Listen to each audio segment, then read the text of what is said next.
savings buffer of $1,000. And joining us now to discuss this research is Erin Thompson, Kaihautū and Director of Māori Learning at the Retirement Commission. Morena, Erin, thank you so much for joining us on Pacific Mornings. Morning. It's lovely to be here.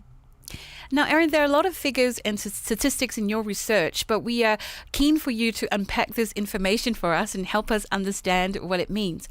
Firstly, your research found that fewer Pasifika people were feeling uncomfortable about their financial position.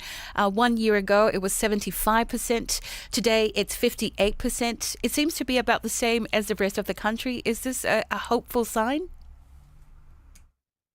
I think it's an encouraging sign that the data is moving in a downward trend. But it's really, really concerning, that to know that there are a number of our people out there, our Pacific people, who are finding it tough, and still in a difficult position. But what's been positive and encouraging is that that downward trend shows that there's a lot of resilience in our communities, and our Pacific people have been able to implement some of the money management tools that are available to help them to lift the conversations about money and start to talk about how they can use some of those tools to be able to sort of move towards a place where they're feeling more comfortable about what decisions they make about money. Yeah, one year ago, 46% Pasifika said they were worried about their finances from pay to pay. Today, it's 41% compared to 37% for all New Zealanders. Is this also a positive, that Pasifika people not significantly different to the rest of the country? Again, I think that downward trend for Pacifica people is encouraging. Not quite the same as the general population, but it shows that Pacifica people are starting to think about things that help them to locate support, how they can have really good conversations around money and implement some of the money management tools that are available to them across a broad range of areas. I would think that although it's not on par with the general population, the fact that it's starting to downward trend is really, really encouraging for our Pacifica people.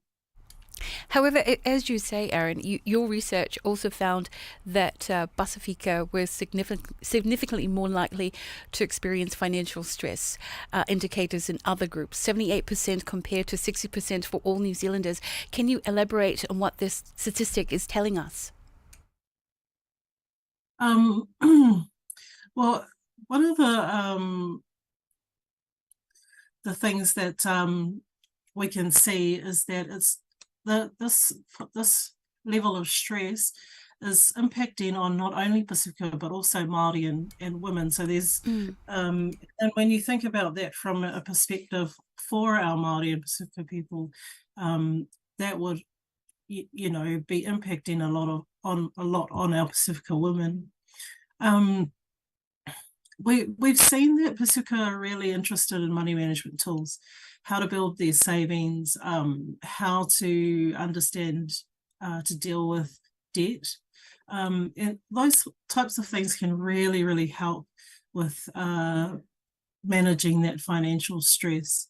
Being able to reach out as well to different organisations that offer support and advice around budgeting and saving and managing your money is a key tool, I would say, for our Pacifica people to be able to get some of that support to help to make some of those decisions. Now, your research found that only 40% Pasifika had savings compared to the overall population at 60%. Does that mean, are we not good savers? I wouldn't say that we're not good savers. I think it's a matter of us being able to have the access to the knowledge and information to know how to do that. Having an emergency fund, for example, is something that we have to raise the conversation about with our people. You know, having a small amount of money tucked away for a rainy day makes a huge difference to people who just out of the blue might have something unexpected that comes up that would, you know, in everyday life would eat away at your day-to-day finance. Whereas if we are able to get ourselves in a position where we can put a little bit of money away for those rainy day expenses, for those out of the blue expenses, it creates you know, a huge relief for a lot of people who from time to time are in those positions.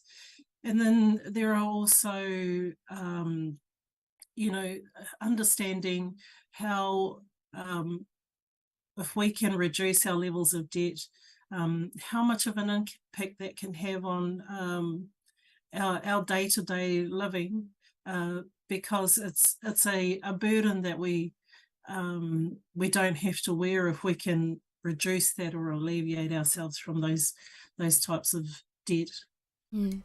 Only 43% of Pasifika had a savings buffer of at least $1,000 compared to 69% for all New Zealanders. This would suggest either we don't have sufficient money to save or we don't have a savings culture. Is that what we can take away from this, or do you have another view? I think, you know, it's different for everyone. Everyone has a different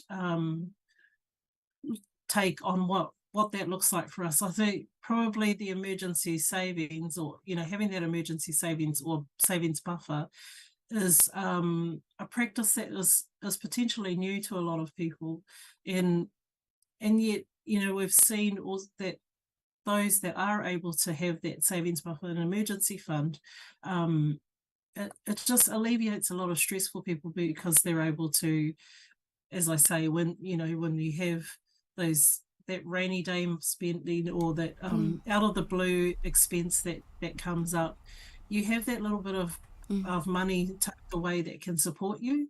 I think, you know, what would be really helpful for all of us is to have that conversation around the benefit of putting a little bit of money aside for those just in case moments.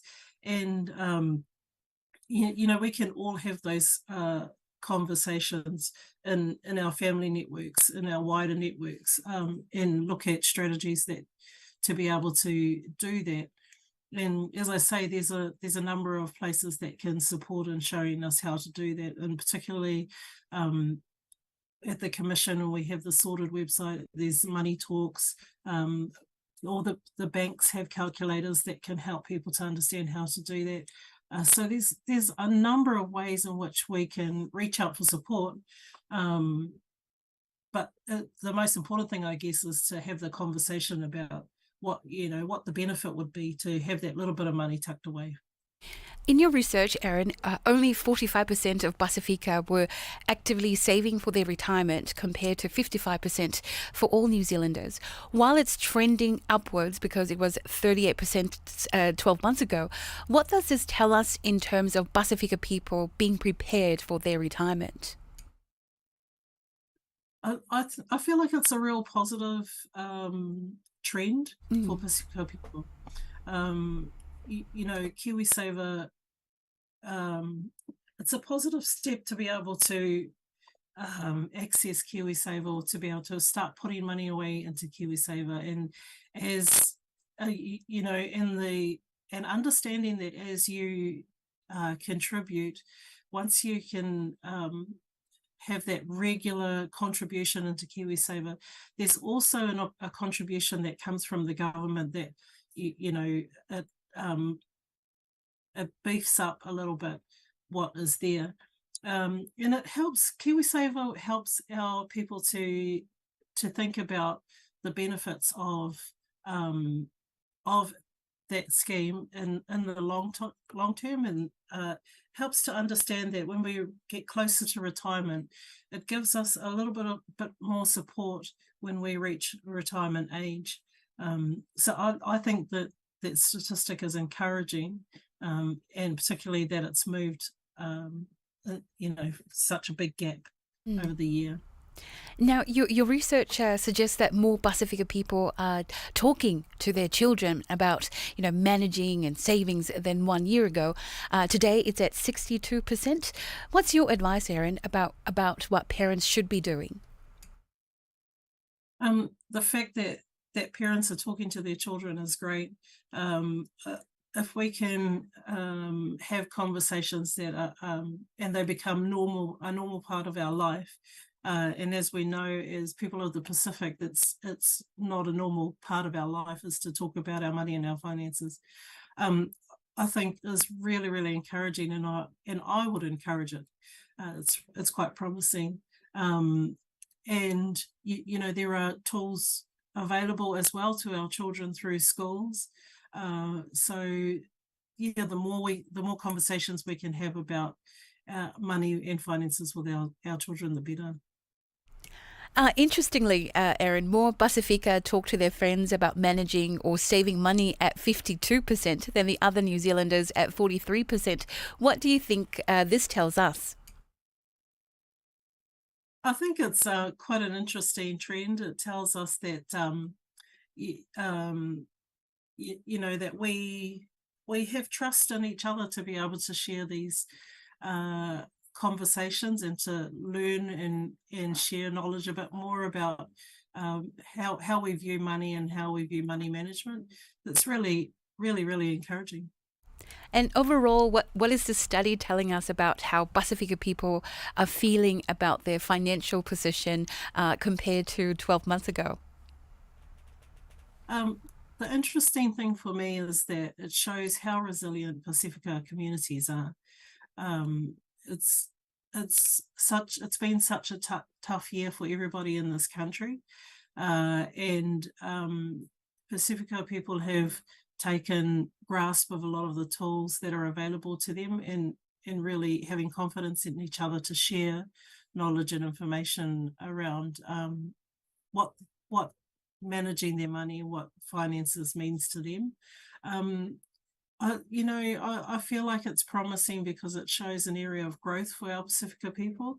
And yeah, I'm just quite, I find it's quite optimistic, or I think it's optimistic that these are conversations that we're having right now in our communities. And as we wrap, Erin, do you have any more thoughts on your research or advice for our Pasifika communities that you'd like to share with us? The greatest thing I think that we can all do is keep our conversations going, to really to keep talking to each other and keep sharing that knowledge with each other. Every community and every family deals with and manages their money and their understanding of money and their relationship with their money differently.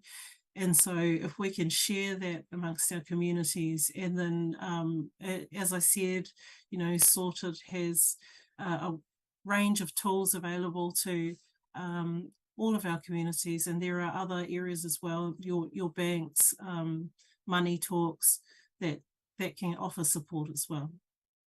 Erin, thank you so much for your time.